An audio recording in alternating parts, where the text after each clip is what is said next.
Hello, friends, and welcome to the wonderful world of talking with famous people.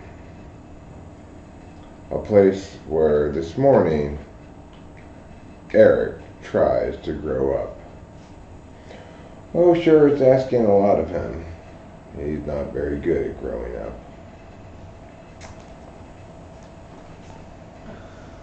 But it's really kind of the least he can do, I think, it's fair to say.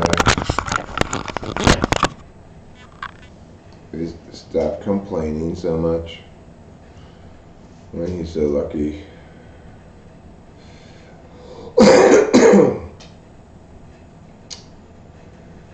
I'm not sure what I want to talk about today, but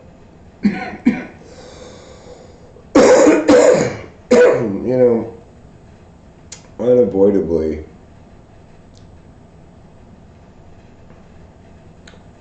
the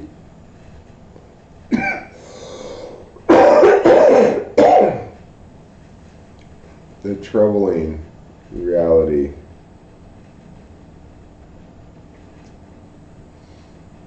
is that I'm a little bit consumed by my current situation. It's kind of unavoidable.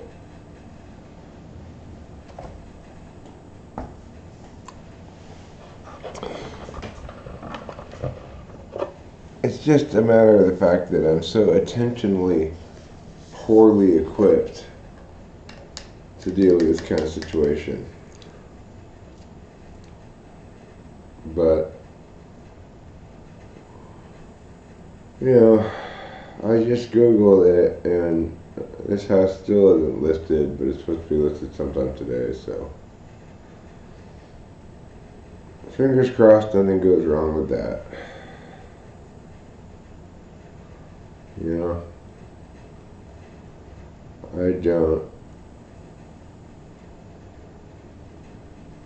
I don't want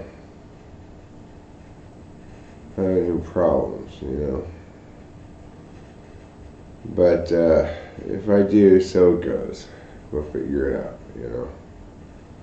That's the thing about TE and NE is they don't get along very well together. Good morning, Lou. Yeah, well, fingers crossed it lists here pretty soon. My realtor told me he would send me the link when it listed, but I got impatient and Googled it and it still isn't listed. I was surprised to see this estimate on it.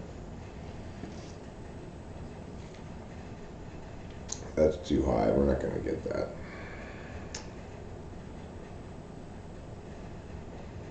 But I do hope to get above listing. That would be nice.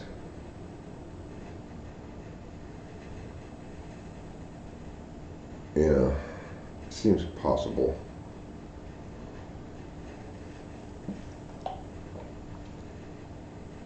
Fingers crossed, yeah.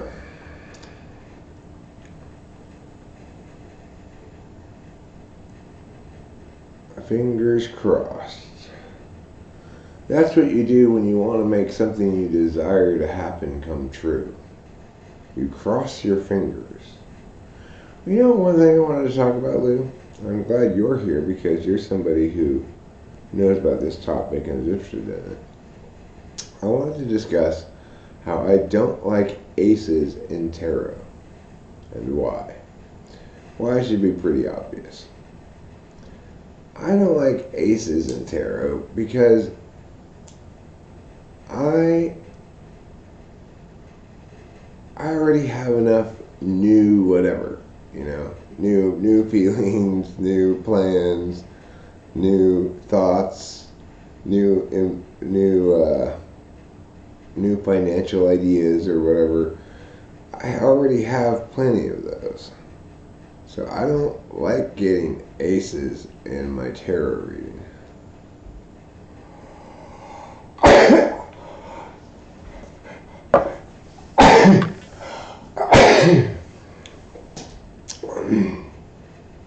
To me, it just sounds like, oh no, I don't need another new thing.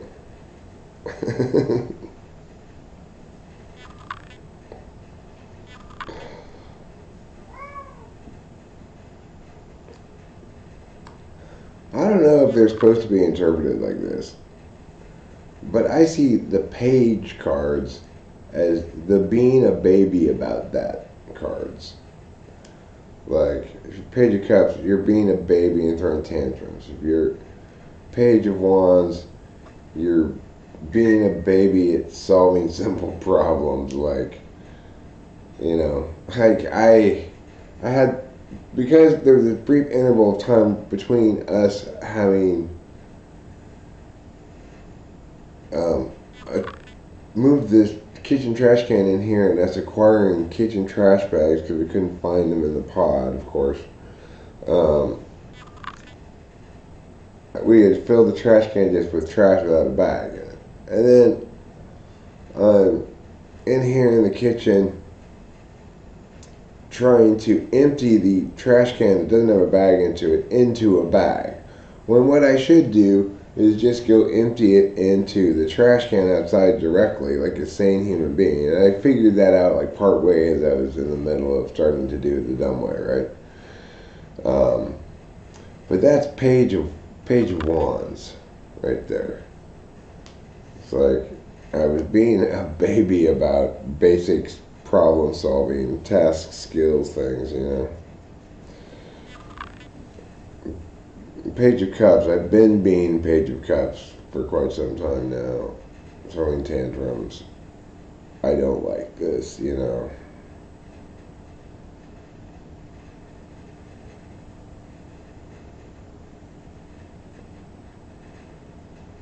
I'm never Page of Swords.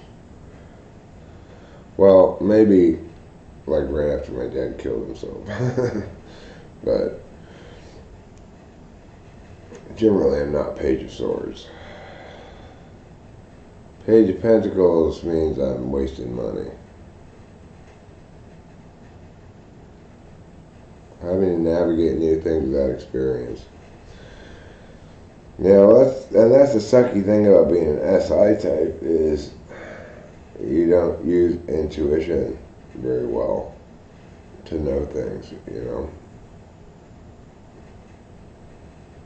If you ever want to get away with making a mistake to an ESFJ or ESTJ, just tell them it's the first time you've ever done it. How could you possibly know? They don't ever expect anybody to have any intuition to know things with because they're anti-polar. So it's always an adequate excuse for them.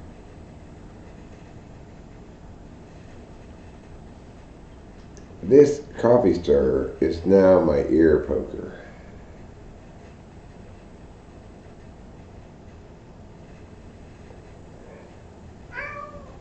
Meow. Do you want to go outside, Mr. Man? All right. I bet you're just going to stand there with your door open.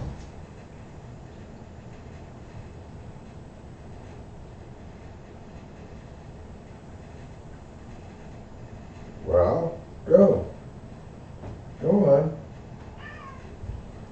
And I'm closing the door. Make a decision.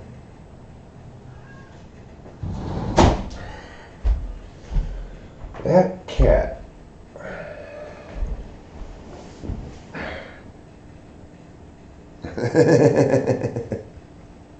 I probably won't remember. Anyway. What do you think about the Seven of Swords? I believe it's the Deceit card. See, depends on which deck you look at and what the pictures look like, but the Seven of Swords, I think, may get a bit of a bad rap.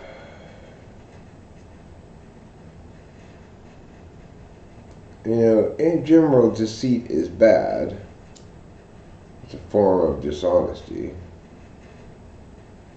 But if you think about it as a privacy card instead,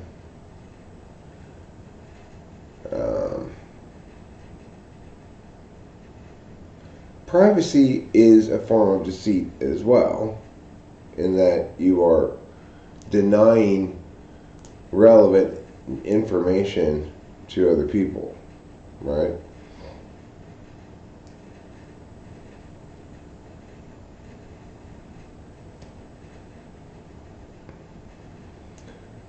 In the best light, I see it as reclaiming what was unfairly taken from us, or restoring it to others if the roles are switched.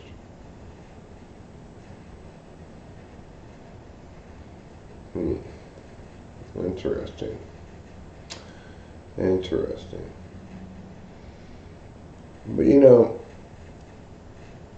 holding your cards close to your vest is another way of thinking about that card, in my opinion. Um, it's it's the opposite of how Eric is. So it's like a shadow magician archetypally with holding. Did you mean to put a space between those two words? If so, that's good, that's fine.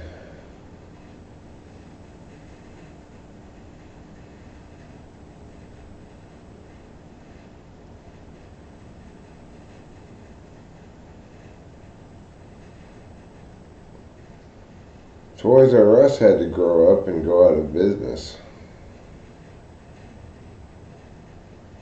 I like this stirrer as a general face poker.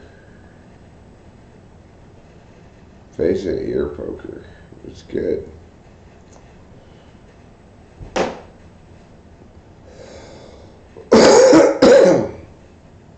So, you know, I was complaining a lot yesterday and being very frustrated and throwing tantrums, and then a lot of stuff in the universe went out of its way to remind me how lucky I am and that I shouldn't be complaining about anything. Just because this is intentionally difficult for me and very frustrating. I need to have some respect for the bigger picture, you know.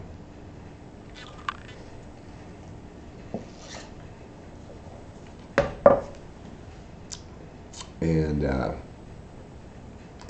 Rachel and I did 3 Celtic crosses, one for me, one for her, and one for us yesterday. And they were all quite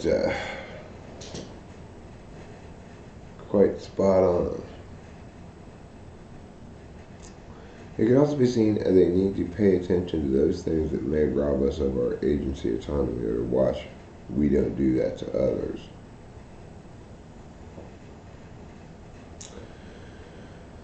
Yeah,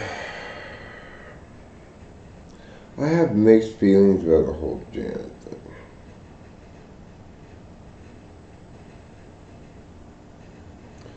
On the one hand, I completely won. You know,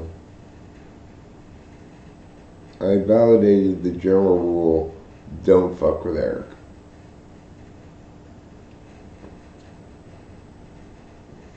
And she had to exit the deal and get nothing out of it despite having put all this time and energy into it thus far.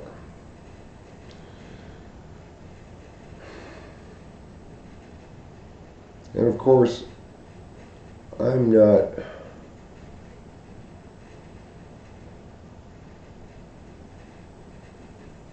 trying to go after her now. You know, like, okay, once I got what I wanted and she's out of the deal and doesn't get anything from it, then we're fine. And I won. But I also can't help but feel bad because, you know, I was raging bull Eric, and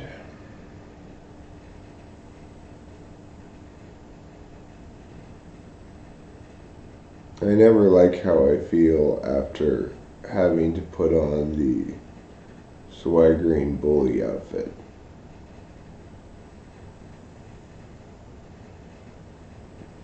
Why would a Wookiee live on Endor with humans? Maybe he's got an odd fetish. Why is the MBTI that... What is the MBTI that has the most stress over managing people's emotions? Oh, why is the MBTI that has the most stress over managing people's emotions considered the mediator? Well, because trying to make sure everybody is happy is the way to mediate.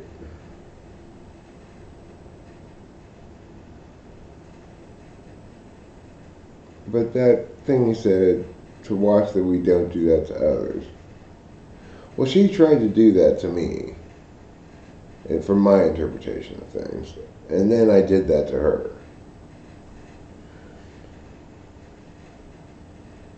So,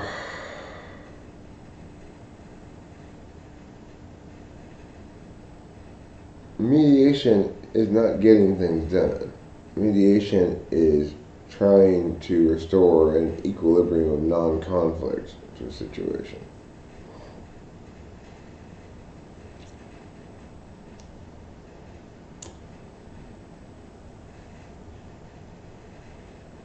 Anyway,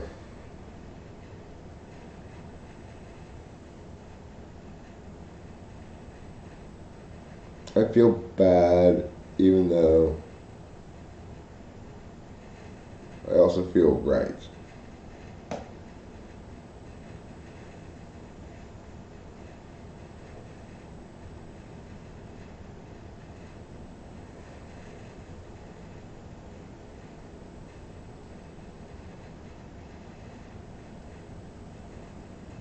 It's like, I should feel satisfied about having, I showed her, but it feels dirty.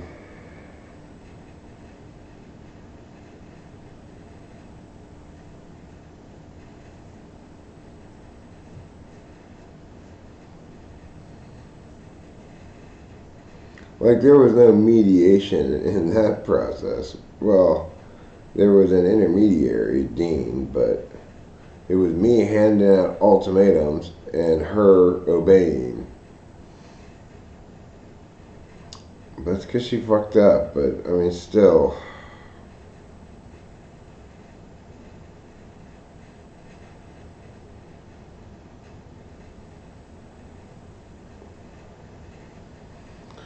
Yeah.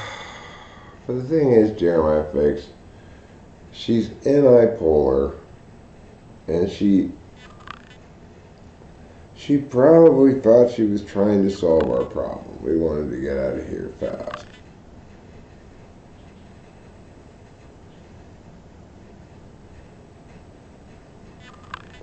Yeah, it does feel like her actions forced my actions. Hi, Winston's mom. 8 months. Nice. That's 8 months of fantastic joy.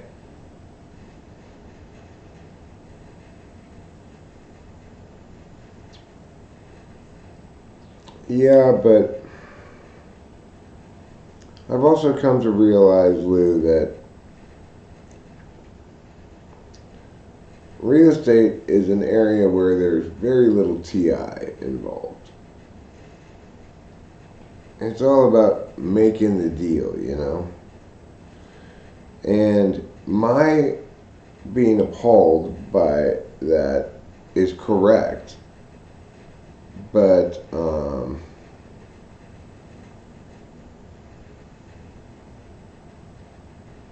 not the status quo for real estate. In other words, a lot of people told me, "What's the big deal? She made you an offer on your house."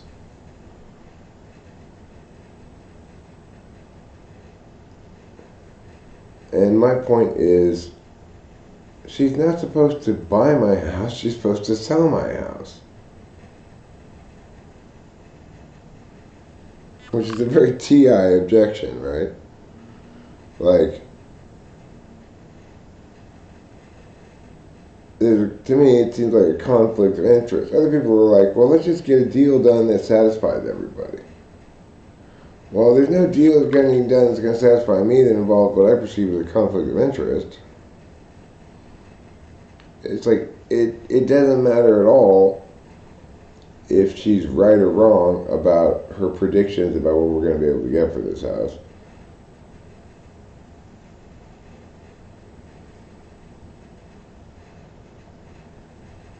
That's a good way to put it, Winston's mom.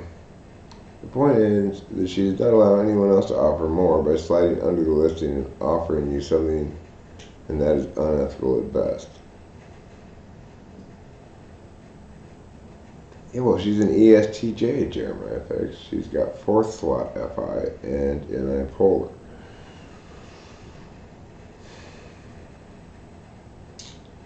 But the thing is, I don't think she even realized really how unethical she was being. I think she thought she was just going about the normal course of business. Now, it shouldn't be like that, and yeah, it was unethical, but I don't think I realized as I was going through the roof that that's actually standard operating procedure in real estate for some reason.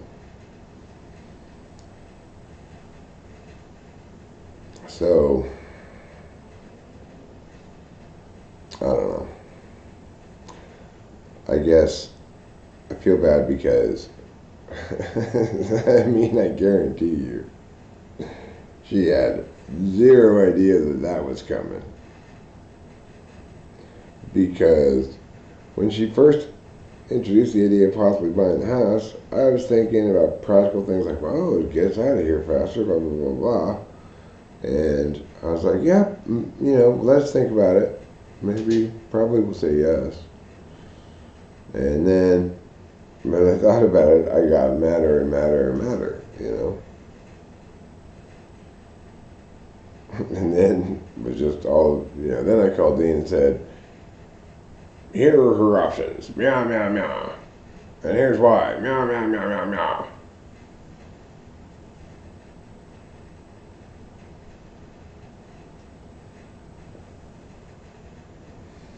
But what are you going to do?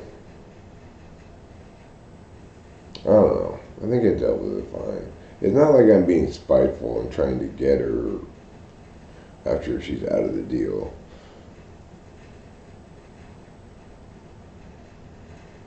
No. I don't apologize when I didn't do something wrong. Feeling bad and doing something wrong are different things. No, she's an old lady.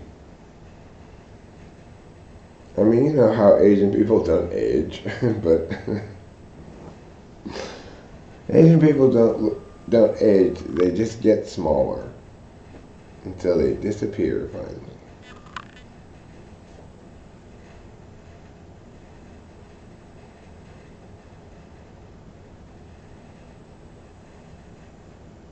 No, it was fair and correct.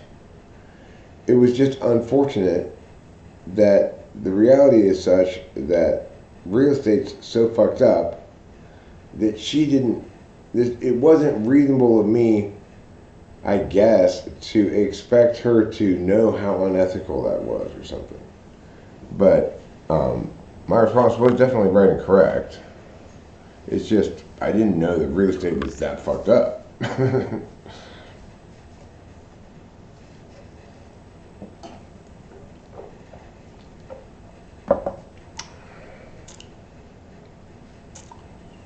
Certainly it's fair to fire a realtor who, instead of trying to sell your house for as much money as possible, tries to buy it for as little money as possible.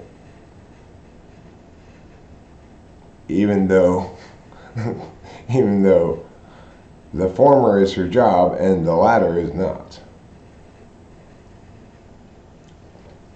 Especially when she's planning on also getting a commission.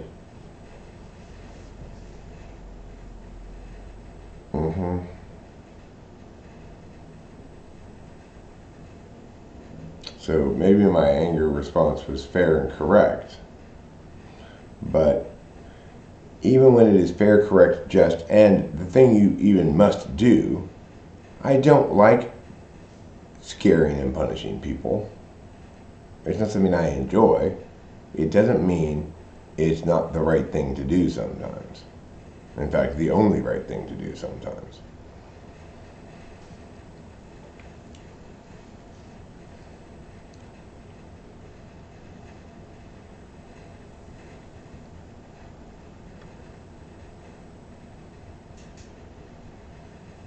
Well,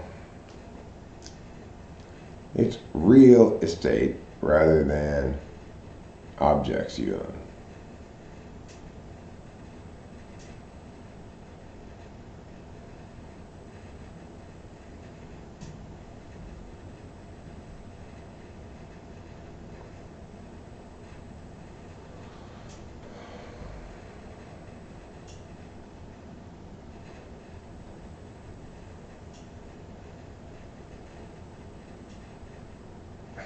Okay, but then you too would be crushed by Eric if I were your client. Because that's not cool, and that's not what I hired you to do.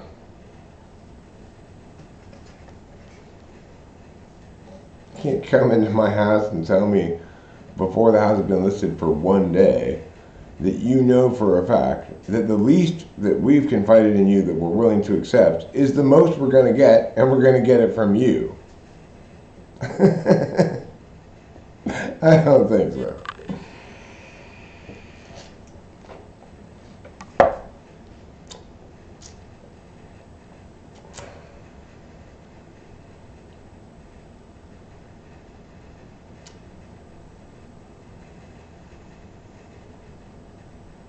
No. It's not my opinion. It's the facts, Alec T. Factually, what she did is unacceptable on every ethical, professional standard one can possibly imagine. It's an absolute conflict of interest. She's trying to fuck me both ways from Sunday, and my emotions are irrelevant to that question.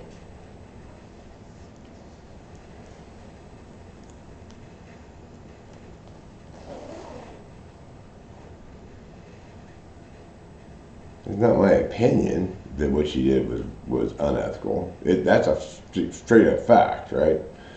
There's no understanding of a professional responsibility that allows what she did to be acceptable in any sane universe.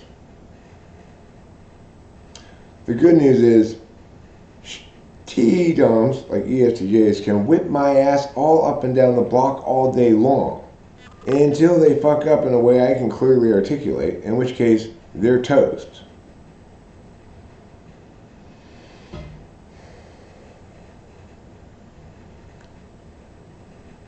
And that's how it should be. It's my job to put a check to shit like that. Well, then you're talking about the part that doesn't matter, Alec T.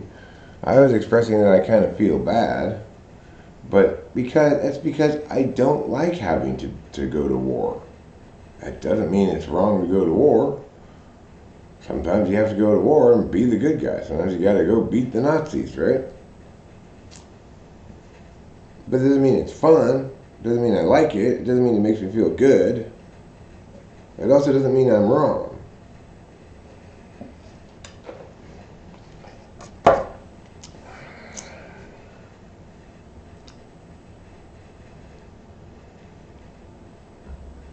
You know, even people who need justice dealt to them, there are people, I don't like to see people, I don't like to know that I've terrified somebody into getting my way, you know, even no matter how right, just, or true it is. I wish things weren't like that.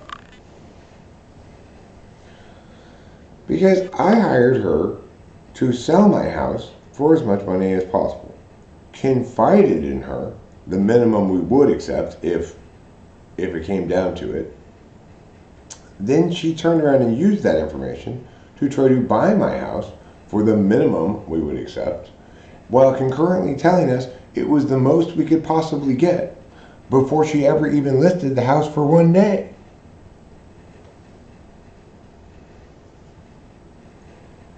It's only 10 a.m. where I am, so.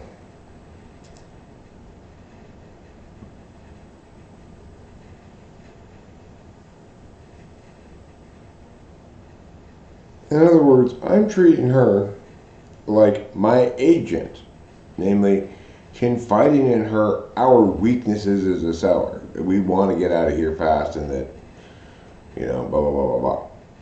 And instead of protecting me from those weaknesses, she tried to exploit them for her own personal gain, to get the house at under market value while earning a commission as both buyer and seller. What could be more skeezy than that? She probably thought she was trying to solve my problem because I was complaining about how much I hated this process. That's part of why I feel bad. But her intentions ultimately don't matter here, because what she did was professionally nightmarishly unacceptable. Nobody should dispute that.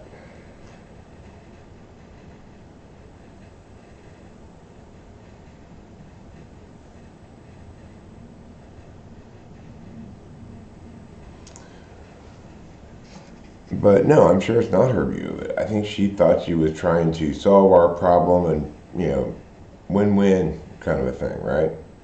That's not her job. Her job is to sell my house for the most money possible.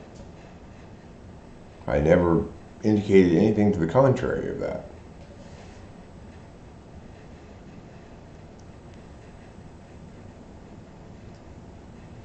Well, the thing is, she made a huge one.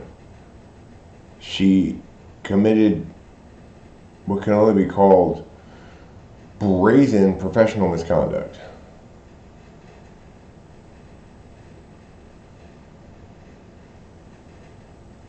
Well, I mean, the thing is, but I'm the guy selling the house, and my tool function is TI. So you better fucking validate legitimately on my TI, or we're going to have big problems. If she were the client, then I guess I'd have to validate it on her cognitive function stack. It's like I had this conversation in the car with Rachel. It's like, okay, I get it that these sort of things apparently happen in real estate all the time. My question is, why? Like, why don't other people go through the roof? And the answer is because they're not TI tool.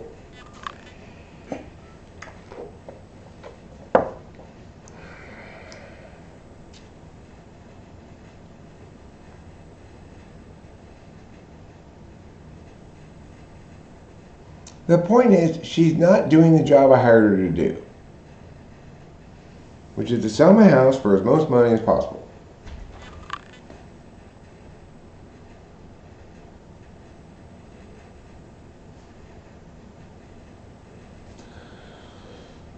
I didn't like that. And I'm the client, so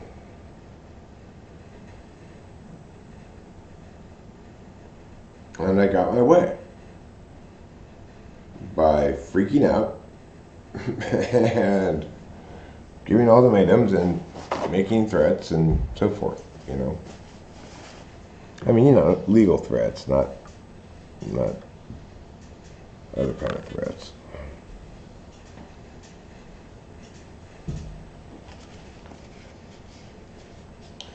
No, they get commission. Dean's gonna make a lot of money on this, probably. He's gonna make probably well, it depends what it sells for, but somewhere between $70,000 and $100,000 on this deal. More towards the 70, I would guess. But regardless,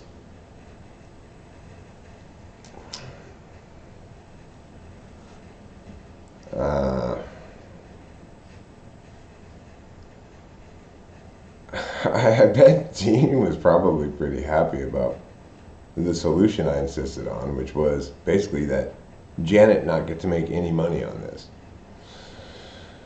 And which means he gets all the commission. So I don't think he was really that sad that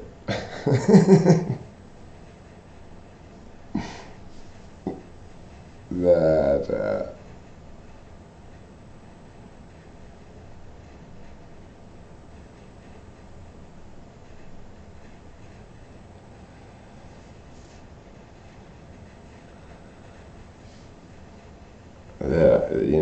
I didn't want her to get any money. It probably made him happy, I would guess, ultimately. But I don't really care about that. Being a TI tool user, it's always all about the principle of the thing. I don't care if it does cost us money. We're going to do it legitimately, goddammit.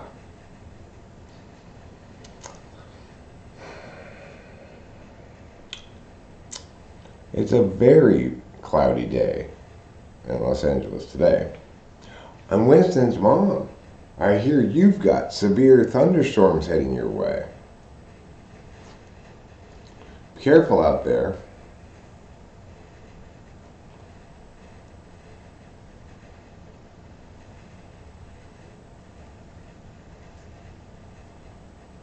I was watching the Weather Channel a little bit.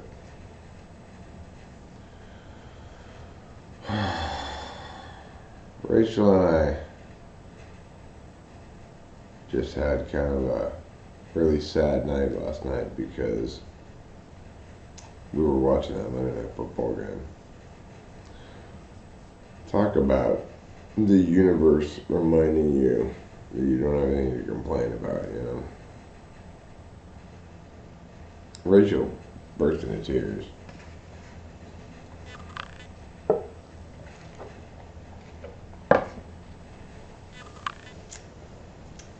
Tragic. They say he's currently in critical condition, but I interpret that to mean, well, I don't know. He got oxygen and CPR from the moment he went down, so maybe they could bring him back, but if you're still in critical condition the day after something like that happens, it doesn't sound promising to me, you know. I don't think he's gonna make it, but maybe.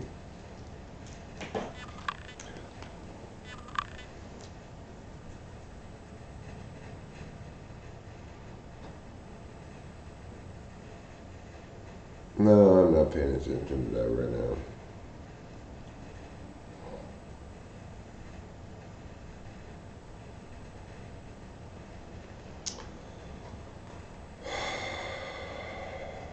Well, Winston's mom, if you're closer to Nashville, I was watching the Weather Channel last night, then you're not in the darkest orange part of it. So you should be a little safer than some of your neighbors to the south of you.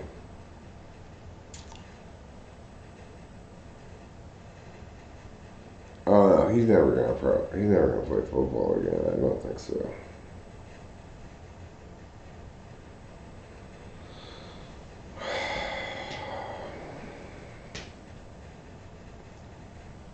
This football player last night,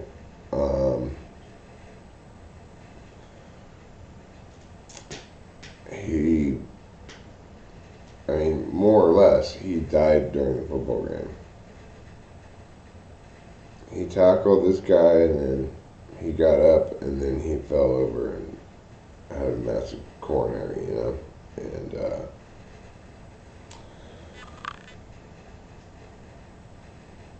I was quite sure he was dead last night, but they say they revived him. They made his heart start beating again, and he's in critical condition. But his heart was stopped for a long time. On the other hand, he had professionals administering CPR and oxygen the whole time, so who knows?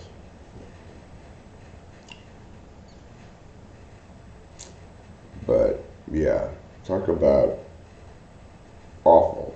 It was like everything Monday Night Football is not supposed to be. It was awful. It really made me ashamed of myself for throwing so many tantrums over little shit. I'm like, I throw tantrums because the mushrooms won't get me high enough.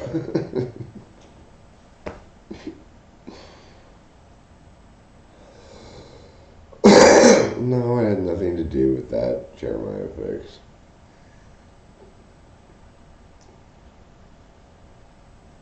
You know, it kind of reminds me of Lynn Bias. It wasn't even a big hit. Sometimes people's hearts just aren't cut out for being professional athletes. And like Lynn Bias died playing basketball. They tried to blame it on cocaine, but really he had a heart that was destined to fail in the thing he was doing. It's kind of one of those struck by lightning things, you know.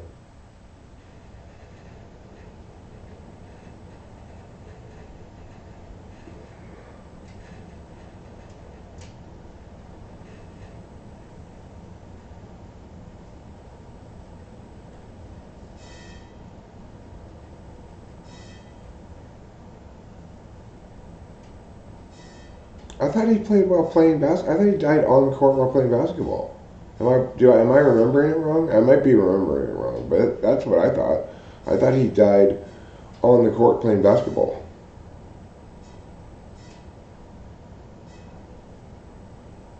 But that's easy to verify, or, you know, if I got it wrong, I got it wrong.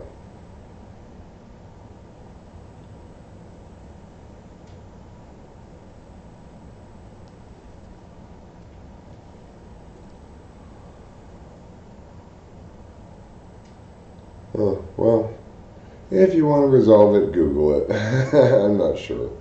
If that's the case, then he didn't have the right kind of heart to deal with doing cocaine, you know. Almost nobody who does cocaine has a heart attack from it. Yeah, I've had cocaine. I almost had it just the other night. But what's it like? It's a dumb drug. I don't like it really. That's why I didn't really push to get any of the cocaine. So I don't like it. I started ketamine instead, and it didn't really do anything to me. Is it super speedy? No, it's much less speedy than speed.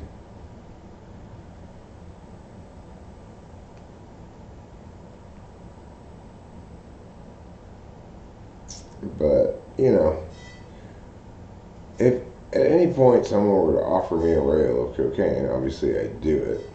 This is the universal law about cocaine. Do you want to bump a coke? Of course. And you go, I hate coke. I kind of like it. Is it gacky? It's not inherently gacky, but the numbing of the back of your throat makes it super gacky. Hi, Horse Mumbler. How are you today? I hope you are doing well. Is Arizona getting rained on too?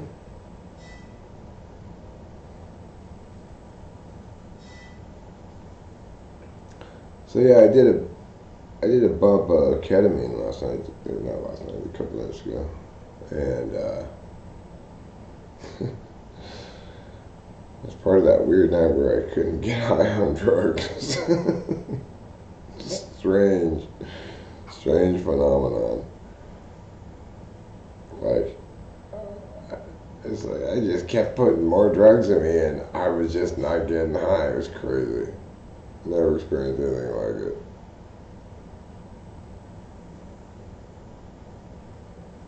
The ketamine? I mean, I don't know how much exactly. There were two different ways of administration of ketamine available. One was this Afrin spray bottle thing. It was pretty cool. It was full. It gave you a measured amount of ketamine, and the other was, scoop it with a cut straw out of this little bag and like that, right? I tried both ways. But I didn't do as much ketamine as Rachel did. Rachel liked it a lot. I don't think she'd ever done it before. It didn't really seem to do a whole hell of a lot to me. This kind worked more than the nasal spray one. It's a good way to spread a cold too. Share one of those things.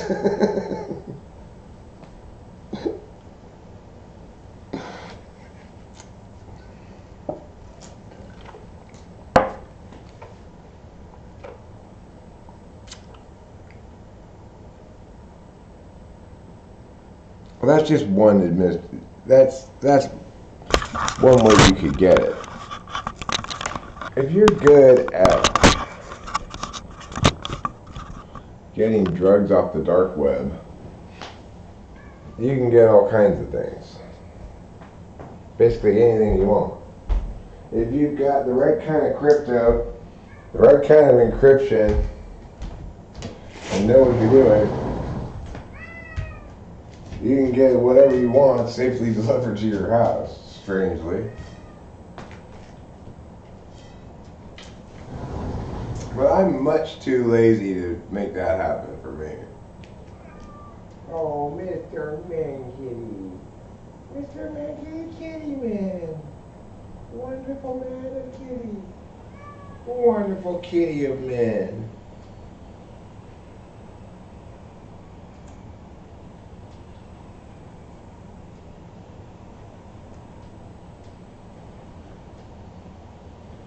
You're a wonderful man of kitties and a wonderful kitty of men. Yes, you are.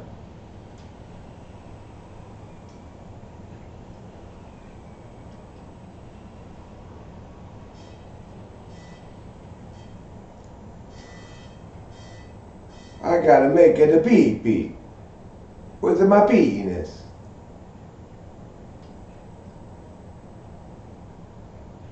I guess I'll go over here and pee.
Well, I peed all my urine.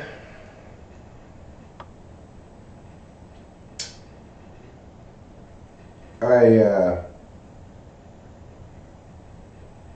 relaxed my prostate, I guess, and out it came. It said,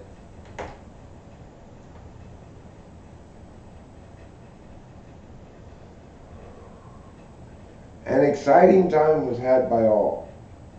Everybody was dancing. Hooray, hooray, they said. Eric's going pee.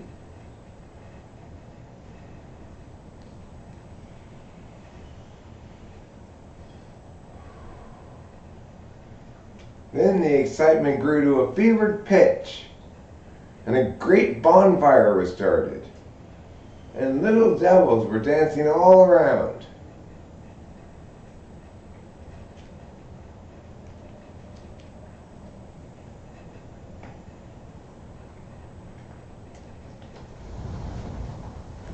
Finally, they completed both the peeing and the cigarette and returned to the safety of indoors, leaving that wild, debauched scene behind.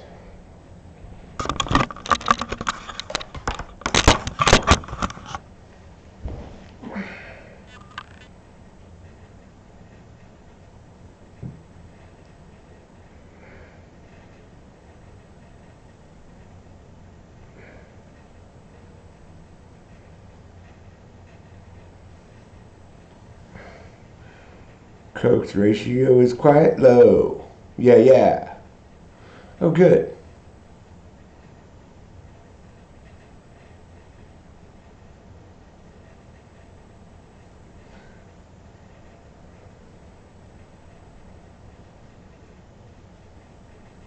Trouble can. Good morning, Rachel, my darling. It is waning. Does weed not make me bored? It doesn't make me bored, but it's not very effective at resolving boredom.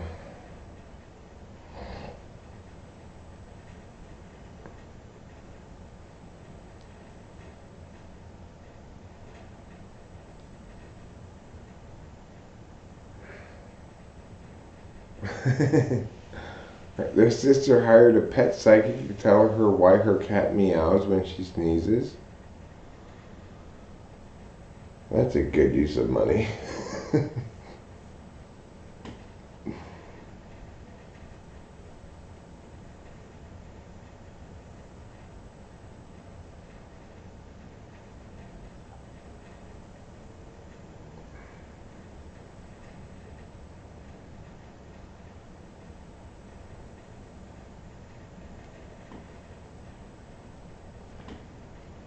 Rachel says she tried it for the first time a couple nights ago and liked it. It felt like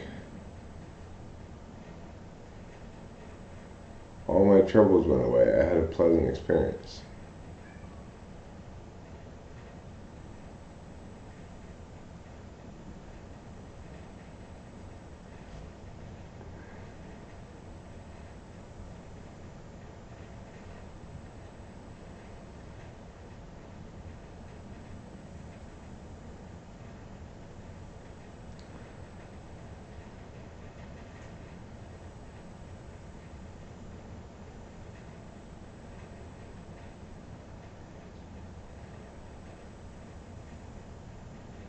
Oh, a low ratio is dangerous.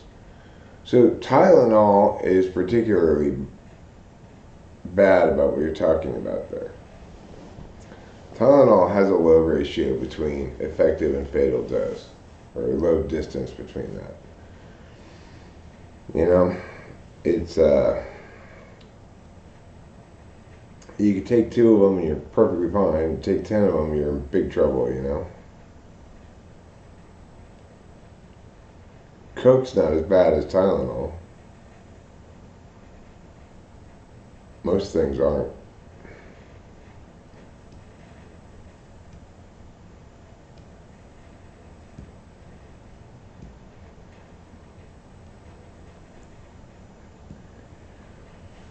I'm wondering something. I'm wondering something about a certain someone's, a certain kind of sploosh splash party. Namely, I'm wondering if Rachel Apollosa is still holding her vaginal blood sploosh splash party, or if she is once again open for business.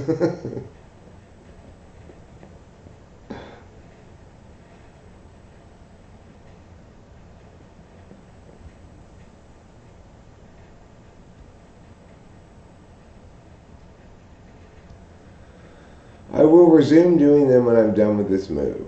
I have not been doing them. I have not been doing them during this process because it's just, this process consumes all of my attention. I can't reliably anticipate anything, like what mood I'm going to be in or where I'm going to be, or it's just, I just can't do it right now. This process of moving is so difficult.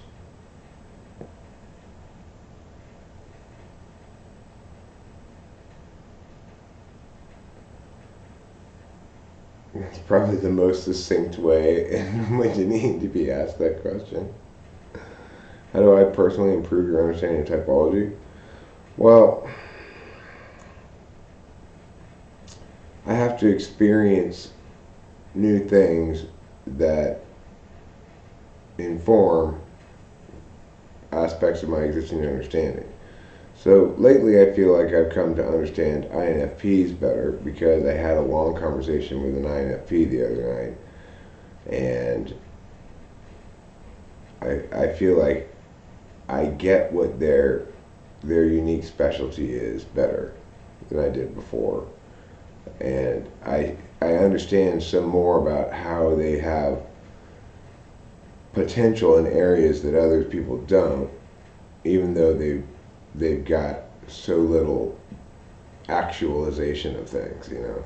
SE polar and subjective judging function mean very slow and uncertain decision making process a lot of times. But there are advantages to that, and I think I understand them better now. I understand my own type better, my own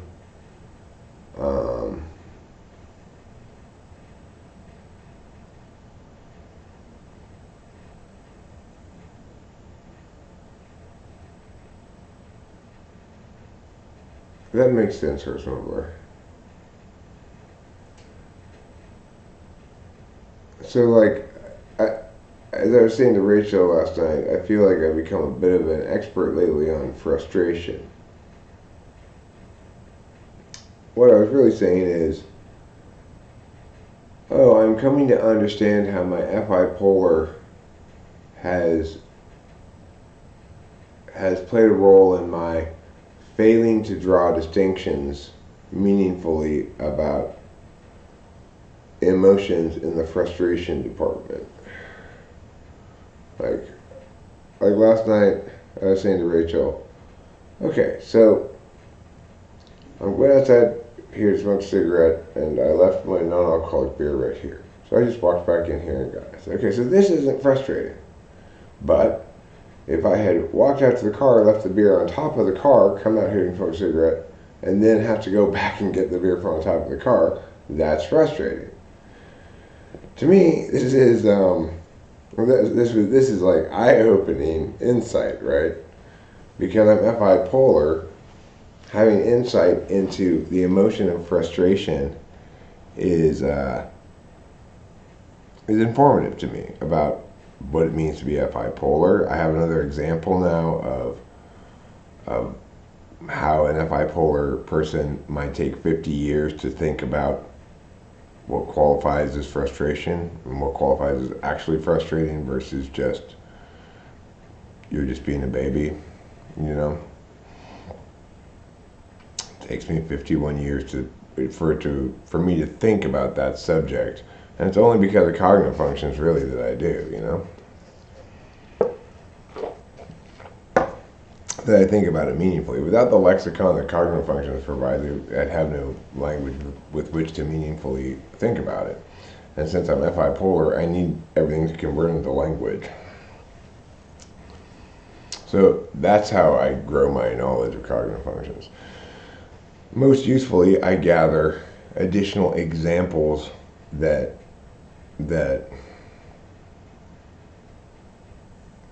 exemplify, for which I come up with a better word there, examples that exemplify a concept, you know.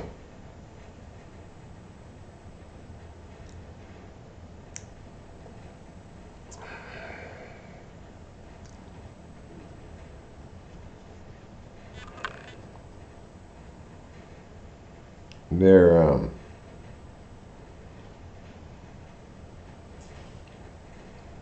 drug dealers are basically good pharmacists. They're much more reliable than the pharmacy, I've discovered, about getting me my drugs.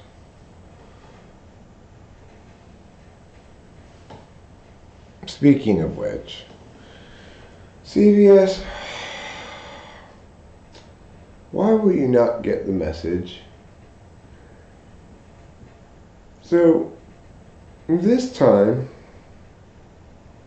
I called in my prescription, the doctor called me back, said, okay, we send it to the pharmacy. This time they decided to not even send me any text at all that they received the prescription. I guess because they know that once I receive that text, I go down there and say, okay, now this month I want my drugs on time.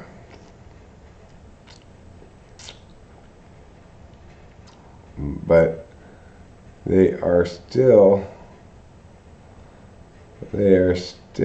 going to have to deal with me at some point today, because whether they send me a text or not, I am aware that my prescription has been sent in to them and that they are trying to avoid me or something. Oh, CVS, will you never learn?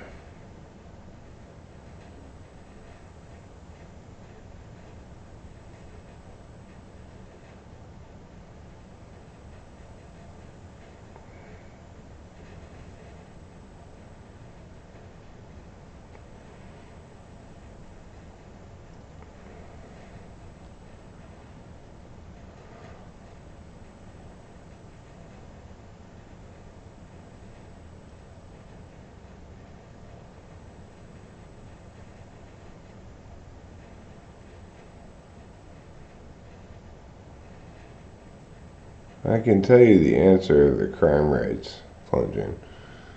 It was the elimination of leaded gasoline, reduction of lead in the air. If you look at crime rate statistics and lead levels in the air statistics, they match up perfectly. It's crazy. It's weird. I'm actually in the lead period, so I could become a violent criminal at any moment.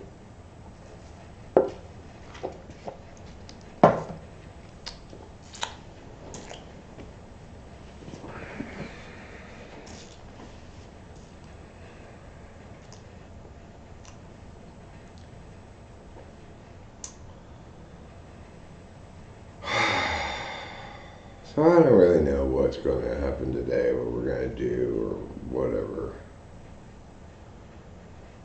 I feel like it's a day for coziness, rosiness, and sock-covered toesiness.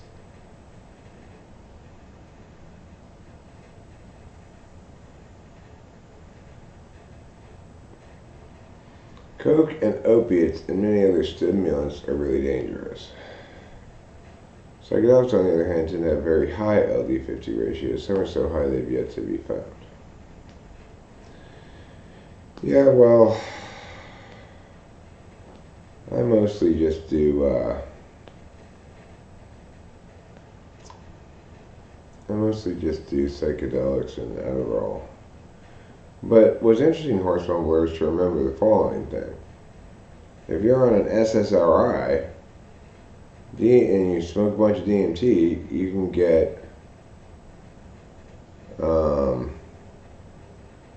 terrible serotonin syndrome for like 6 weeks. So remember that. It may not be fatal, but you don't want to get serotonin syndrome. Having seen Rachel have it, believe me, it's bad.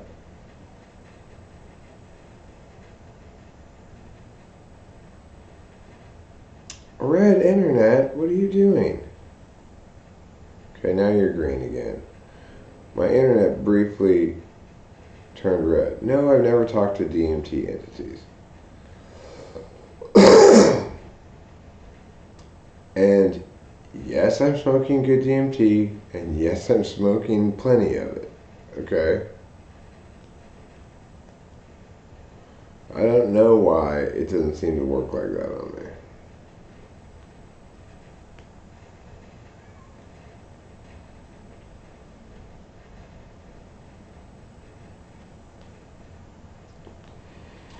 Yeah, well, Winston's mom, that evidence there is pretty convincing.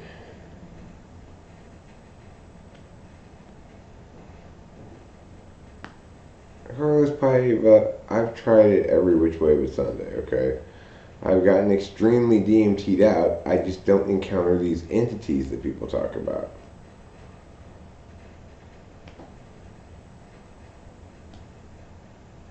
You know, I smoked DMT, a lot of it, so good that it gave Rachel 6 weeks of serotonin syndrome. And I got super DMT'd out, but I never seen any little entities or talked to them or whatever. I just don't have those kind of experiences.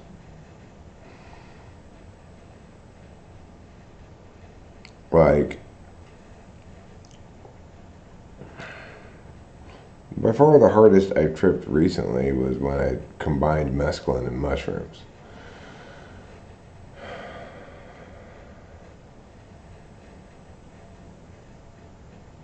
Yeah, I don't know. Rachel, have you ever encountered these entities? I never even asked you. How crazy am I to not even ask Rachel that question? So self-absorbed.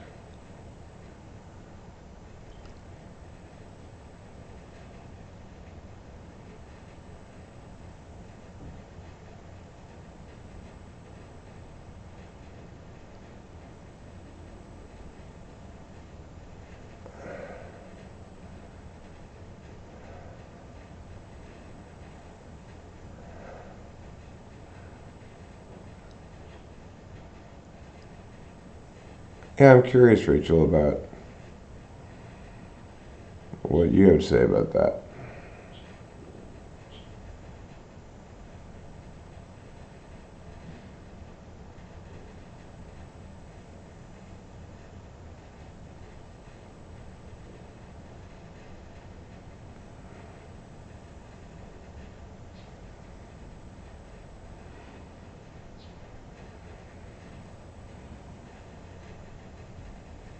I mean, I'll tell you who I do believe in.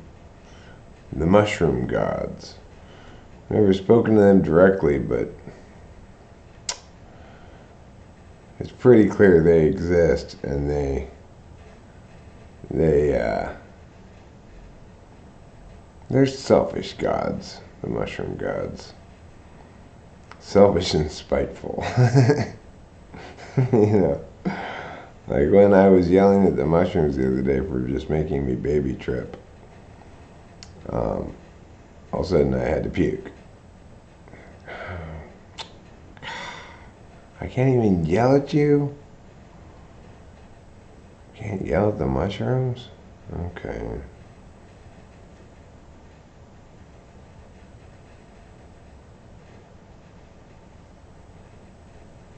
I guess I won't yell at the mushrooms. Rachel and I accomplished a lot yesterday. We got a box of plastic cutlery.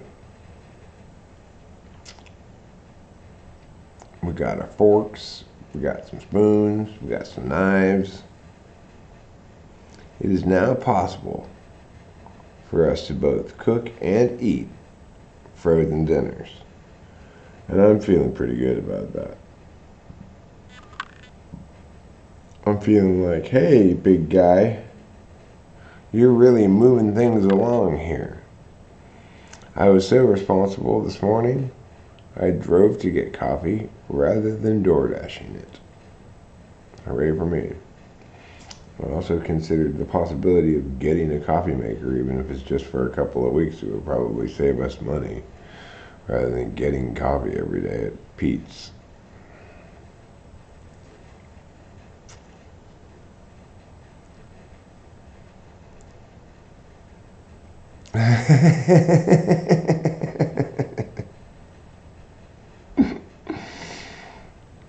Paiva, that's one of my favorite things I've ever read in the chat. That does explain it. That's probably why the elder's staying away from me.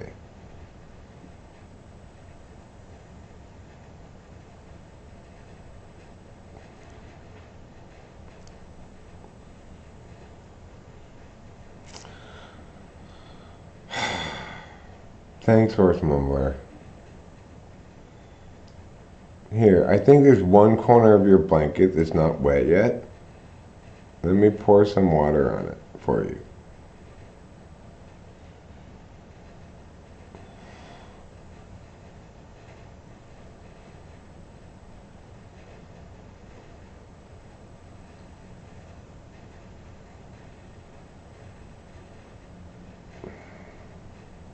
The mushroom gods and I get along just fine. They appreciate my sense of humor sometimes. Sometimes, you know.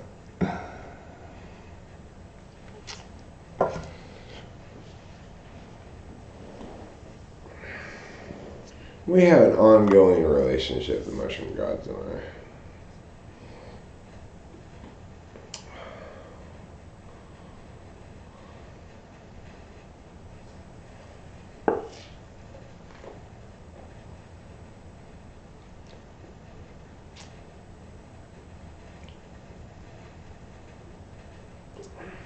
No, but this is the thing, Horse Mumbler. What you are missing is the following thing. I don't want to have to wait a long enough time for the mushrooms to work again.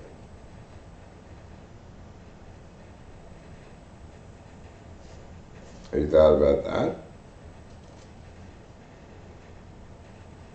Oh God, those plus gummies are so much better than the other brand we tried. Hey Rachel, will you answer my question about or somebody else's question about about your DMT experiences? Did you ever meet those little guys or whatever?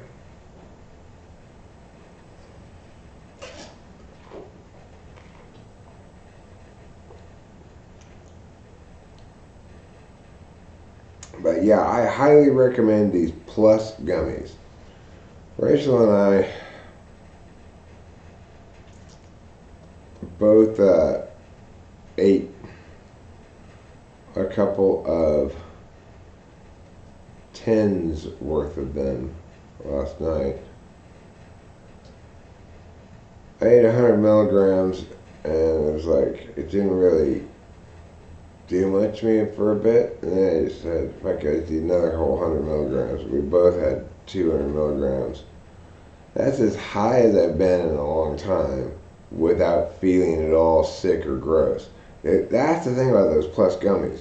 Normally, when you eat weed, it makes you feel kind of sick and gross. Those ones don't. 200 milligrams was a little much. I probably should have gone for 150 instead of 200 milligrams. But it certainly was relaxing. In fact, I want to go get more of those.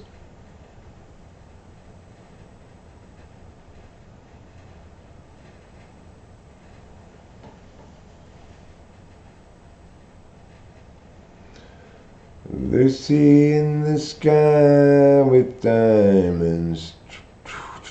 Lucy in the sky with diamonds.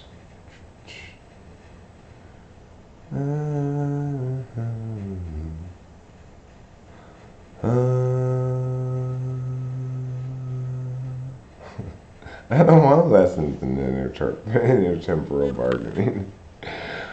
I want to get what I want when I want it. I guess that's why this live stream is called Eric Tries to Grow Up rather than Eric Successfully Grows Up.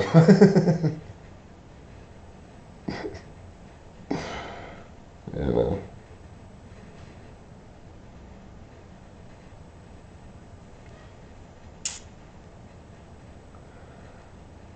I would conceivably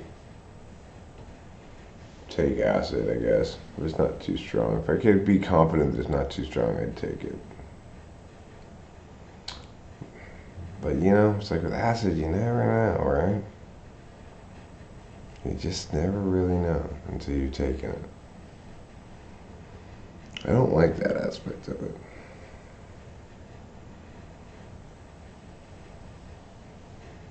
I'll tell you what I probably would also do. I'd probably also take Molly if I could get a hold of it. I've only really taken it real one time before, so I didn't like the way that it made me twitch the day after, but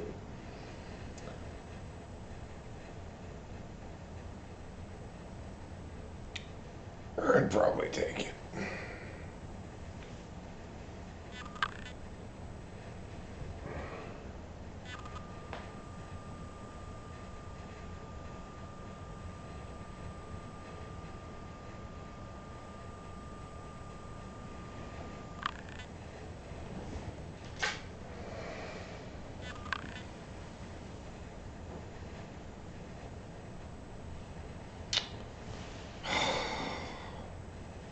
Horse mumbler.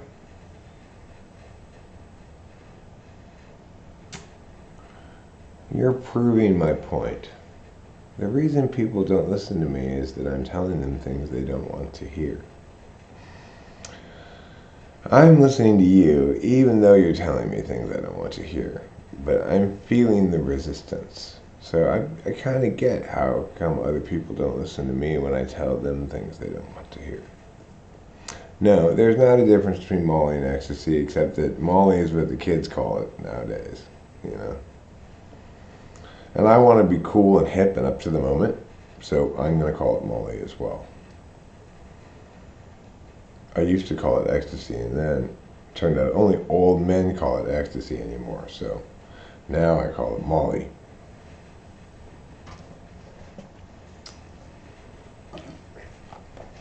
Because I don't want to be old. I don't want to be old and darky. I want to be young and cool. Like young cool, the cool young person. Young cool. Young cool would be a good name for an Asian rapper. Y-U-N-G cool.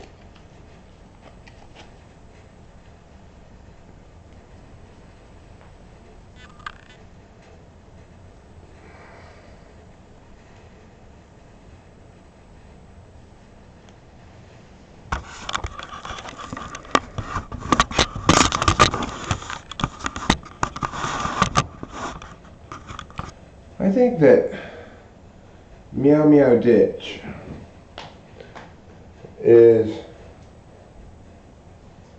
a good name for a Broadway play about cats who like to make people open the door for them, but then not come inside.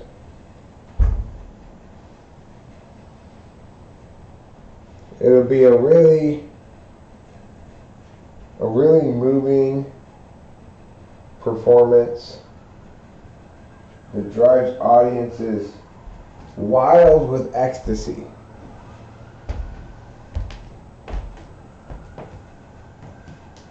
Reviews will say, Meow Meow Ditch is riveting. I gotta go find the light. Ah, it is in my pocket.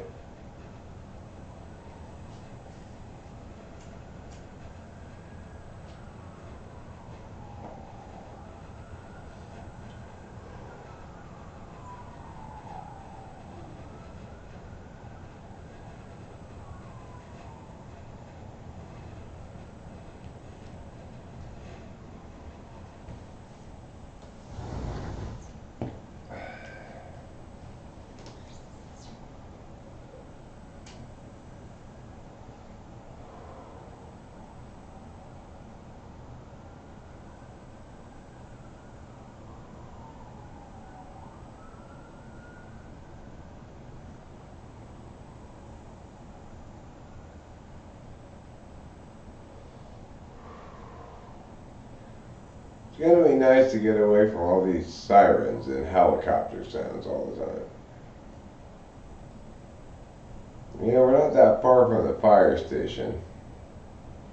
There's just like our block, one block, and then the block next to that that has the fire station on.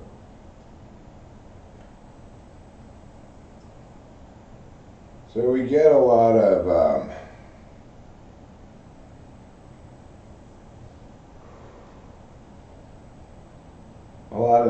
loud noises. Lots of different kinds of loud noises around here. We get peacocks, we get sirens, we get helicopters, we get construction work.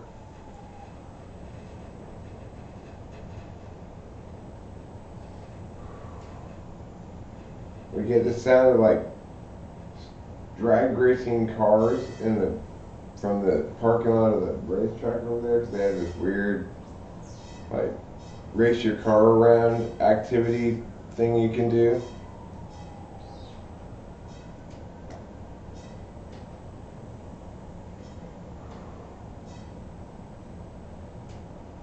Used to be, I haven't heard this in a while. Used to be, you could sometimes hear in the mornings the Arcadia High School marching band practicing. They must practice inside now or something.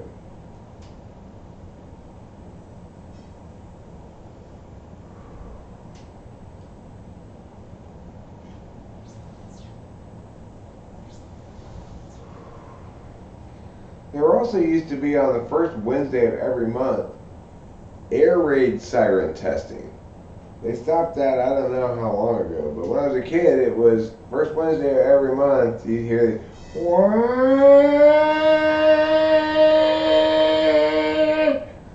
like that kind of sound, you know?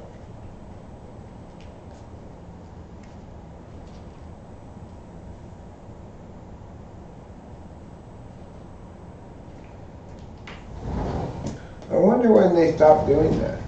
When they stopped doing the air raid siren testing.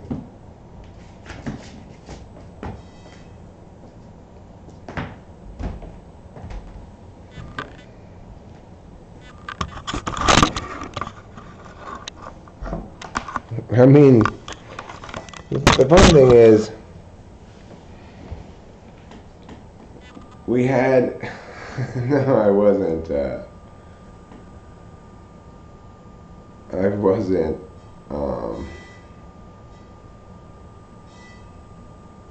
captivated by that siren song, but of course the weird thing is, it's like in the 70s, they're testing this air raid siren. If there were an actual air raid though, nobody had any concept of what to do. You know, it's not like there are any bomb shelters around here.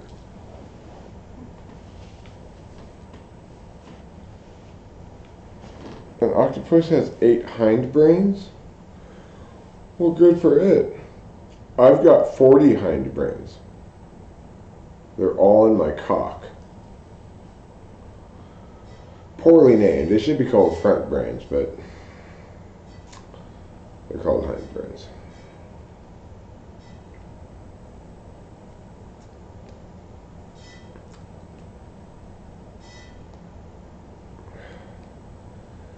Anywho,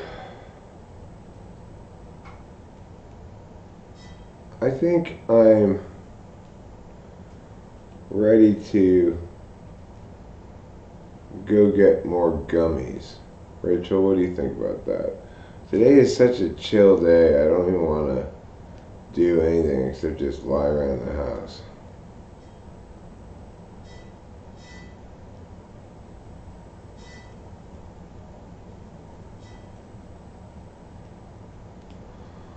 Okay, well, horse mumbler, back in the day, ecstasy was either real or bullshit, right? Sometimes real ecstasy was what you would call now good Molly, you know? You just put a face mask on. Oh, I see what you're saying. You mean like one of those skin things, not a COVID mask.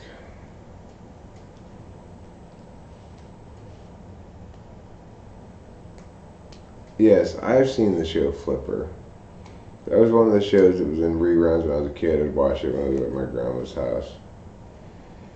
Either because it was summer or I was sick, you know. Just don't use that one that tore up your face the other day. Oh, that was a bar of soap, huh? Never mind.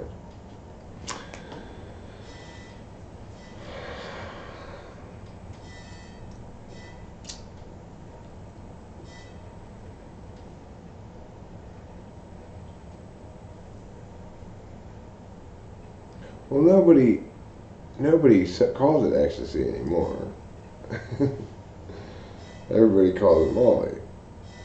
But it is the case that MDMA was once exclusively called ecstasy. Whether or not you got real MDMA was another question. But, you know.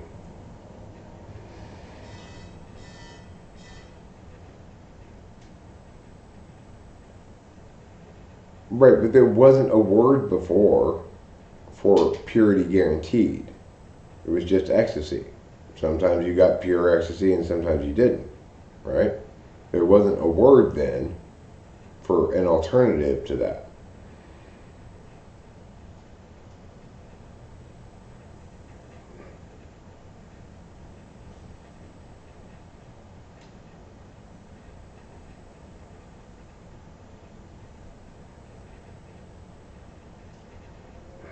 So, anyway, like I said, that's why I don't call it ecstasy anymore. I call it Molly. Because I don't want to be some old, out of touch old man with no teeth who doesn't even know what Molly is called. Then I'd be embarrassed. I want to try candy flipping, Molly and mushrooms at the same time. It's called candy flipping. I learned some new words the other day.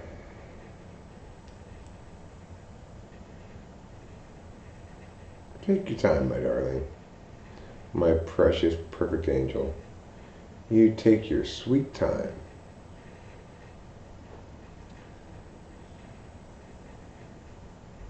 If Rachel wants to take 15 minutes to put on a face mask, then she can take 30 minutes to put on a face mask. If it stretches into 45 minutes, then Eric's just going to have to be patient. Eventually he'll start tapping his foot and looking at his watch and stuff, but even then, after he does that, he'll apologize because Rachel is his perfect, precious angel. And she should get whatever she wants, whenever she wants, all the time.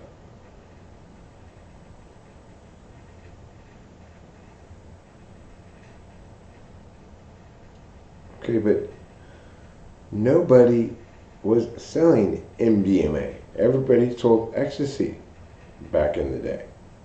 Nobody said, here's MDMA. Even if that's what they were selling. They called it ecstasy. So, you're going to have to lose on this point, Horse Mumbler. I'm sorry.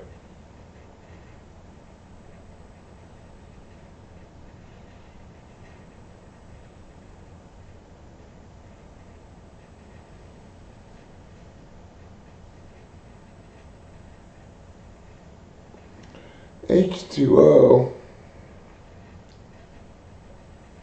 What's H1O? Is that hydrogen monoxide? No, that would be, I don't know. What is H1O? Does anybody know? Is there an H1O? Just one H and one O? I know you're 3 letters away from horse.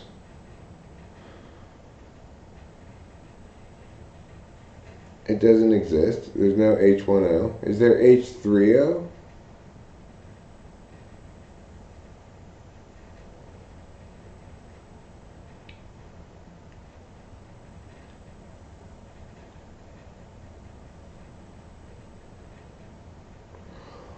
Well, you know, I mean,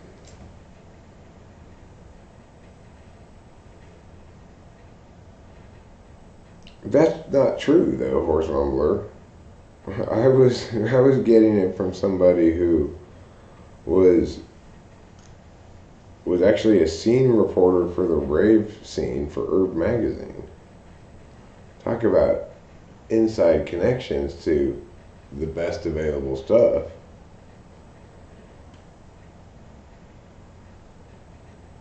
Back in the 90s, you know. No, I haven't grown up yet, but I'm trying.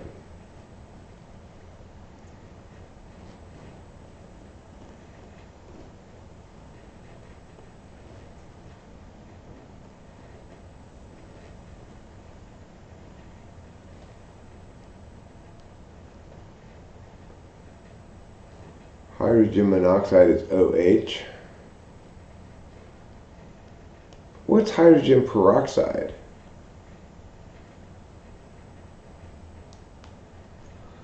I use hydrogen peroxide sometimes.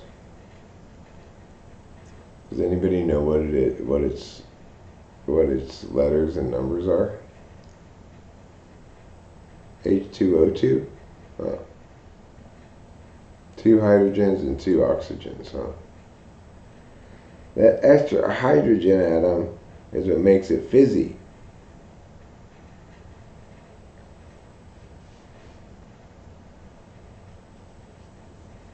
I hate chemistry.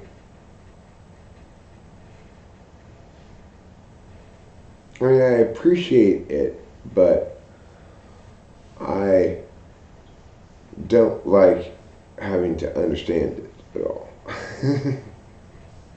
I appreciate its creation of drugs. Highlight Joe.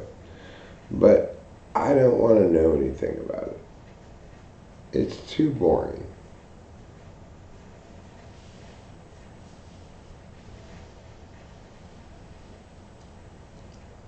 See? See how boring it is?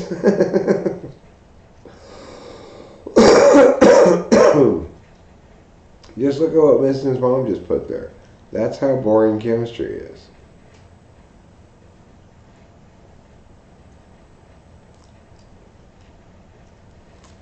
Gossypium hirsutum. The exact mechanics of how the universe moves doesn't let me theorize about how the universe moves. Boring.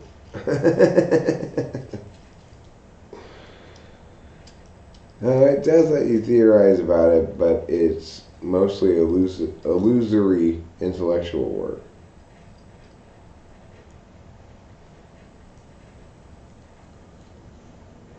H1 lubricants are tasteless, odorless, physiologically inert, and are suitable for incidental ingestion.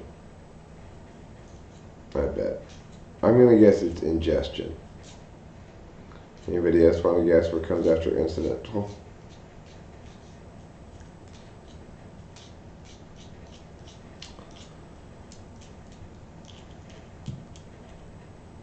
I'm gonna ingest. Yeah, yeah, yeah, but only incidentally. Yeah, yeah, yeah, don't worry, I'm not purposefully ingesting any of this THC. I'm just incidentally ingesting. Ruben's going with contact. What is it, Winston's mom? Is it ingestion or contact?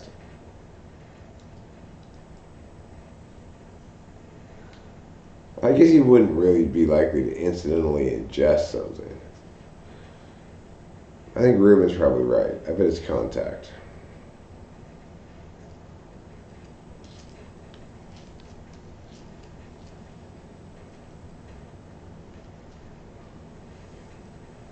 I just incidentally ingested these drugs.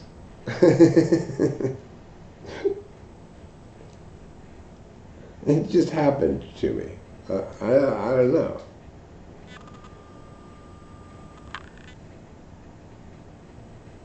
Can you ingest metaphysical concepts? Well, concepts are all metaphysical, so that's redundant.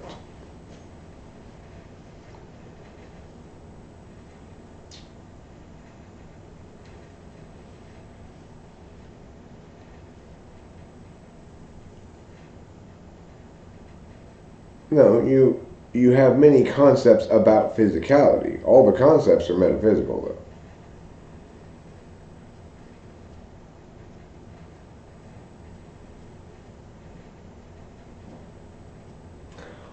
Okay, horse mumbler, for fuck's sake.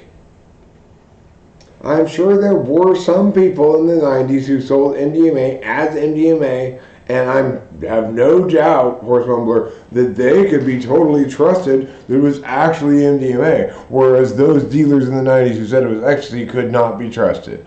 Fine. Since that seems to be the point you're insisting on making, since I don't give a fuck about it, fine.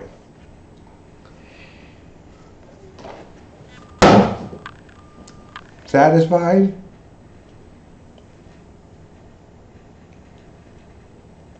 Are physicists doing their job right? Physicists are people who can, it's hard for them to do their job wrong.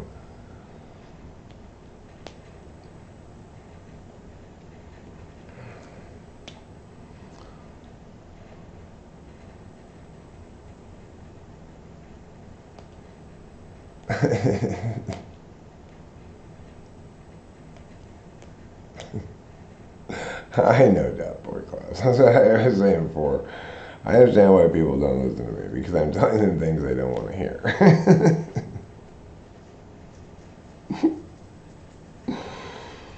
Like, I don't want to hear what horse handlers say right now.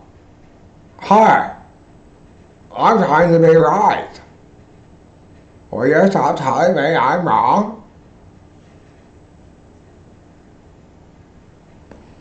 You INTPs, ooh.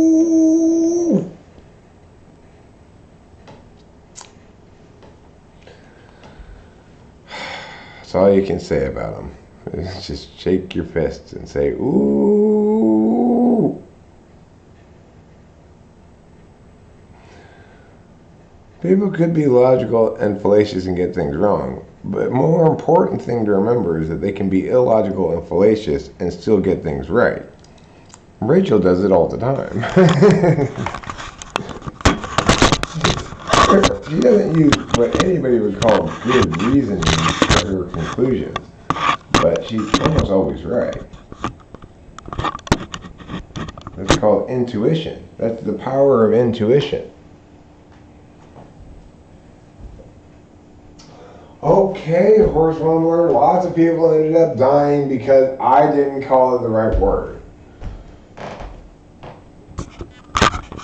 Shame on me. I should have stayed home and saved lives, huh?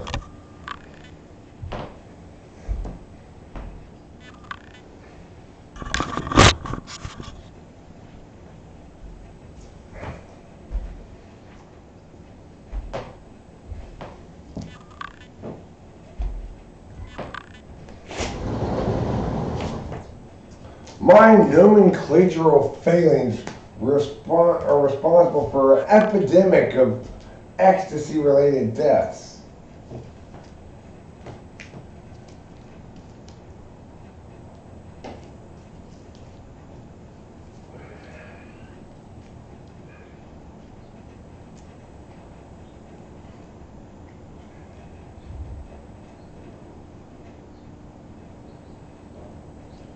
No, I can't see what he's saying, but I'm sure he's saying, "You're strawmanning me, I didn't say that at all," or something like that.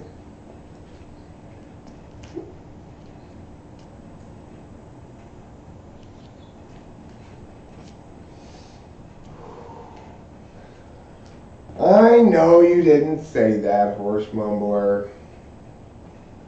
I'm just playfully teasing. In my most adorable and playful fashion. That Eric is so adorably playful. People say that to me all the time. Or to other people about me, I guess. I always hear the following. Ooh, I just want to pinch his little cheeks. There's people talking about me.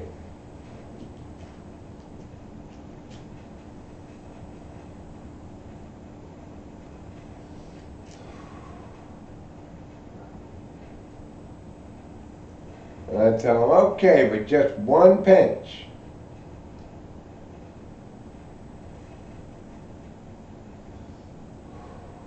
Also, do you perhaps have any ecstasy for me?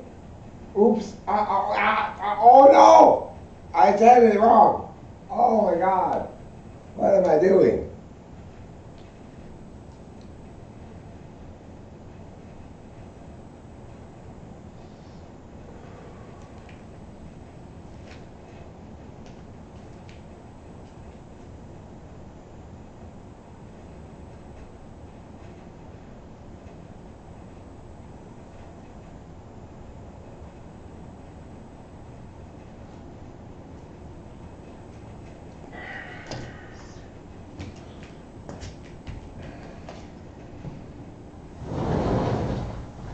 Just for the record, I want it clearly stated that Horse Mumbler is not letting anyone get away with any bullshit today, so don't even bother trying it. Don't even bother. These ones.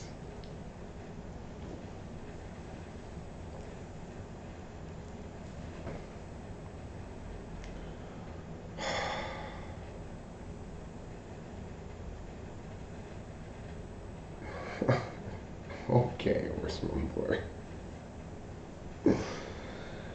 But I think you're overestimating your ability to know whether that whether somebody's using one word or another is going to actually link to anything. People use words wrong all the time. It's like their favorite activity. Why do you want to go outside now? I just came inside.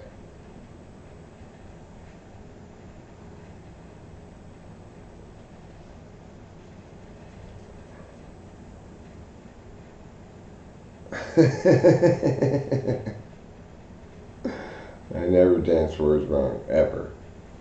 It's great. It's good stuff.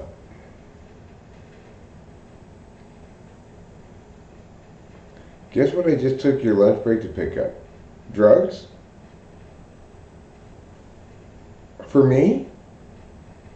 That is so sweet of you, Lijo. What drugs are you getting me?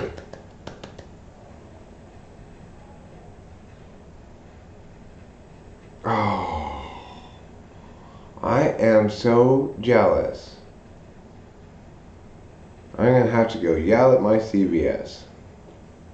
Actually, I'm not very jealous right now. I don't really want to do Adderall today. It's like, I just want to take some gummies, maybe even hit Rachel up for half a Klonopin, and just melt into the couch. Let's see what that says. Oh, I know it's real. I'm not disputing that it's real.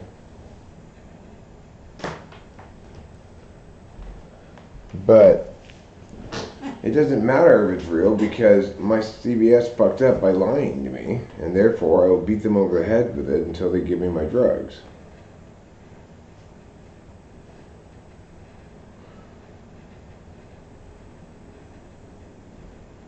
You know, it's like, because you're not telling me the truth, which is that you have it, but you have other people in line of me. But instead you're lying to me and saying you don't have it and it's impossible for me to get it any time before meow. Well, now you have to give it to me on time, because now I'm going to go down there and shame the living fuck out of you until you do. This is the thing. People don't get it. If you tell me the truth, then you don't have anything to worry about, because I can't yell at you.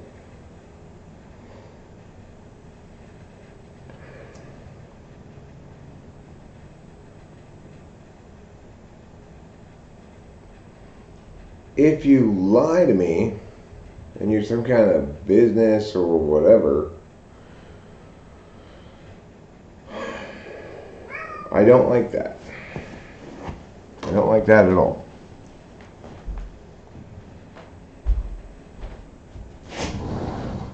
Okay. You're not playing Meow Meow Ditch anymore. God. That's this cat's favorite game.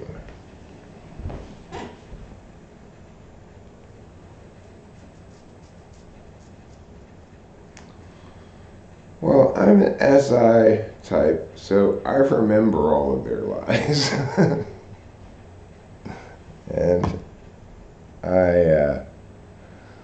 yeah, that's our cat that likes to play Meow Meow Ditch on us. He'll meow meow to be let in the house, and you open the door and he'll just walk away. Or he'll meow meow to be let out of the house, and you open the door and he'll just stand there. And then when I try to push him with my foot on his butt, he'll pull a Caleb Williams and escape the pocket. You know.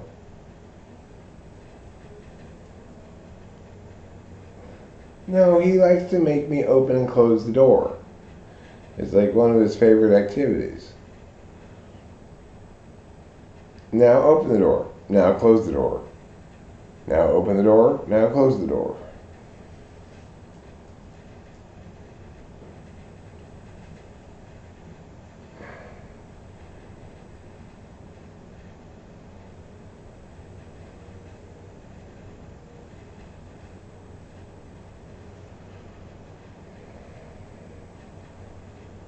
Well, by your own logic, horse mumbler, betting that somebody is using the right term is equally crazy. And that wins the point.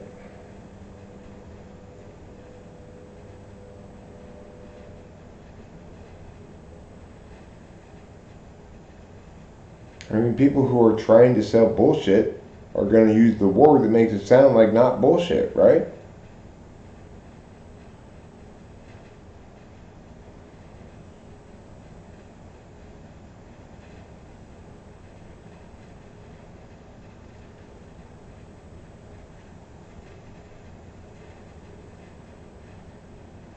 So,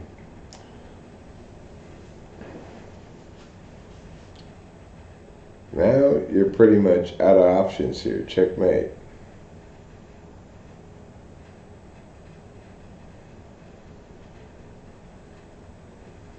F5, just a meow meow game.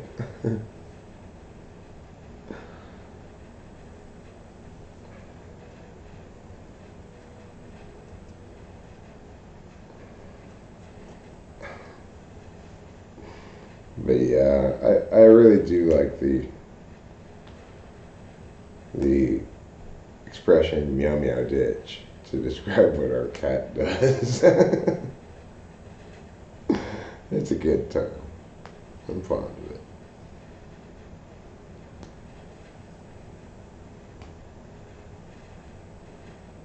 I mean, go ahead and explain your claim here, Horse Mumbler, because I think you're going to find it a challenge.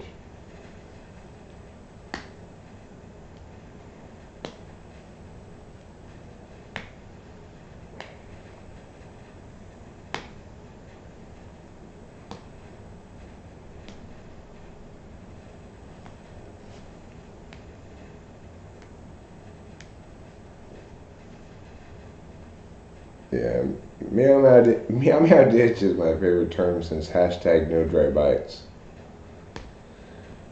Have I ever seen anything supernatural? I mean, I've had some paranormal-ish experiences, but nothing I can really dig my teeth into. One of the most paranormal experiences I had was the day of my father's memorial, when, I shit you not, some invisible hand reached out of the ground and grabbed my foot. It was weird.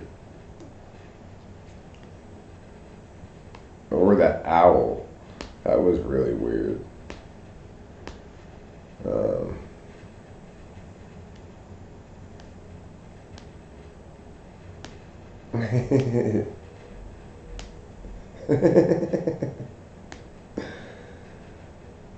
We have your. Well, they should just text me. Is we have your drug, but there are this many number of people in front of you in line, and we only get this many a day. And just tell me the truth. It's like my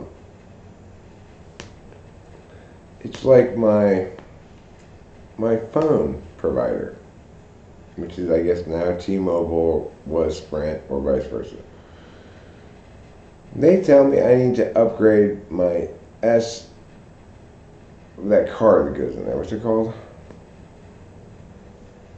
I don't know. I need to upgrade my phone to be compatible with their system.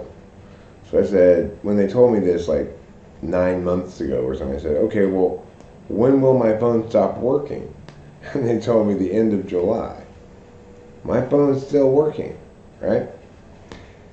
If the reality is you want me to switch over to this new device because it allows you to finish closing the old system and you can't close it until everybody switches over or something like that, then tell me that.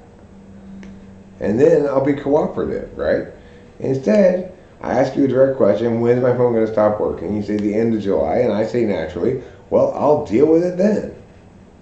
Here it is, January, my phone is still working, and they're still sending me things saying if you don't update, your phone is going to stop working. Why are you lying to me?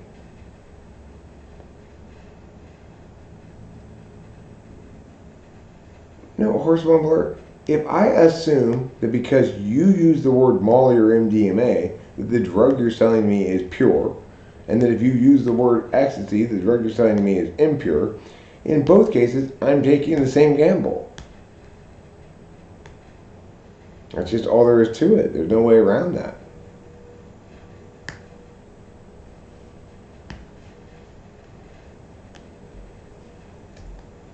I mean, nobody calls it ecstasy anymore. Everybody calls it Molly.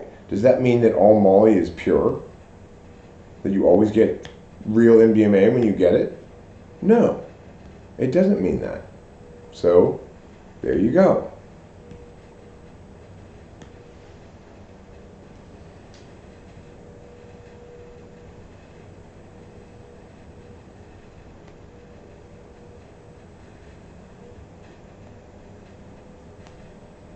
Now, I don't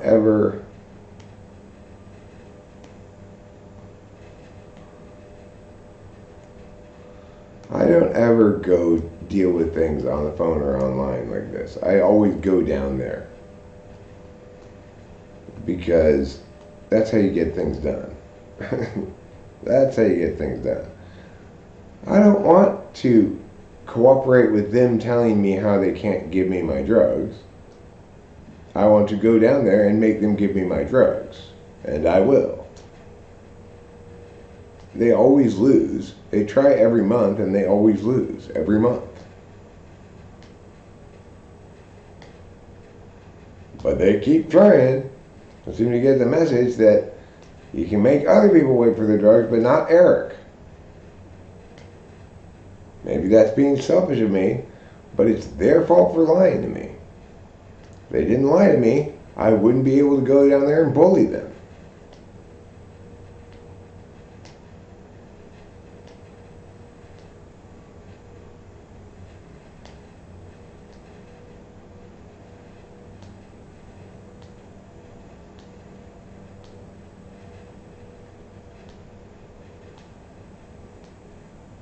It's the only way to properly make anybody squirm, right, Joe? You can't make people squirm online in a chat thing or over the phone even. You can sometimes over the phone. You gotta be standing there in person so they can see your facial expression like this.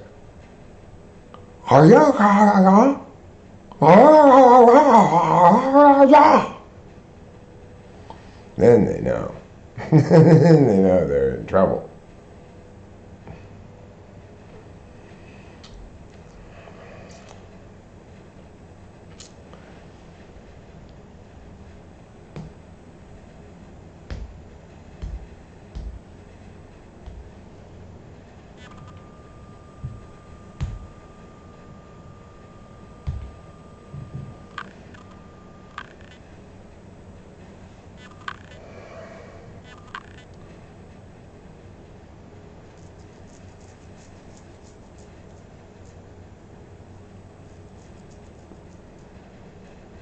Are you experiencing these events, or do you know somebody who's currently being poltergeisted? None of the above. Just want to make some funny prompts. I witnessed some creepy stuff, though. I was pushed down the stairs once no one was home.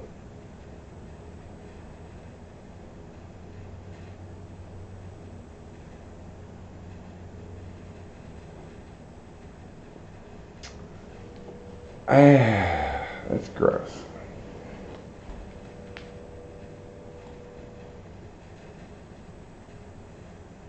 There are no such people, horse mumbler. And back in the day, when there were no alternative terms used. There was MDMA, the actual chemical name for it, and there was the street name for it, which was ecstasy. That's the simple truth. There's no avoiding that truth.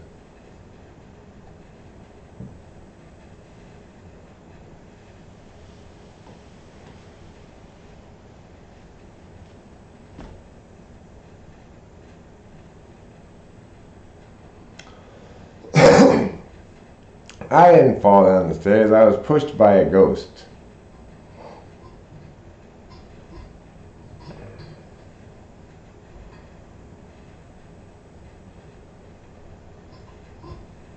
That's how I broke my bong the other day, too. I reached out to grab it, and the weed, and a ghost made me drop both of them, and they shattered all over the patio. I said, "Hey, ghost, what did I ever do to you?" He said, "You didn't offer me a bong rip, bong rip, bong rip." Because he's an echo ghost.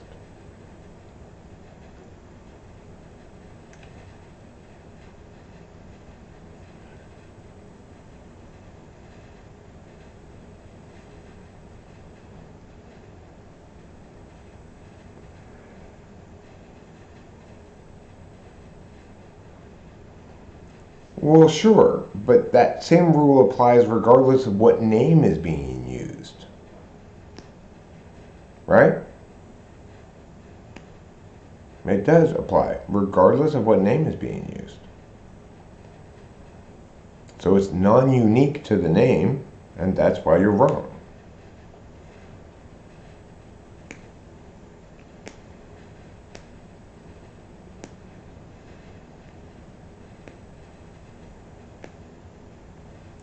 Yeah, blame it on ghosts. That horseman, that's what's happening here. A ghost is pushing your TI down the stairs. It's not your fault. Don't worry about it.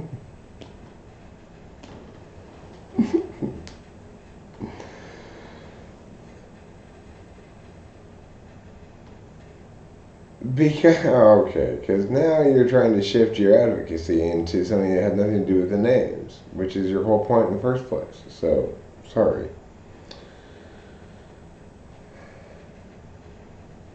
I do. I know of Ventriloquist. Alright. I'm going to wrap this up. Rachel and I are going to go get gummies. And I'm going to try to...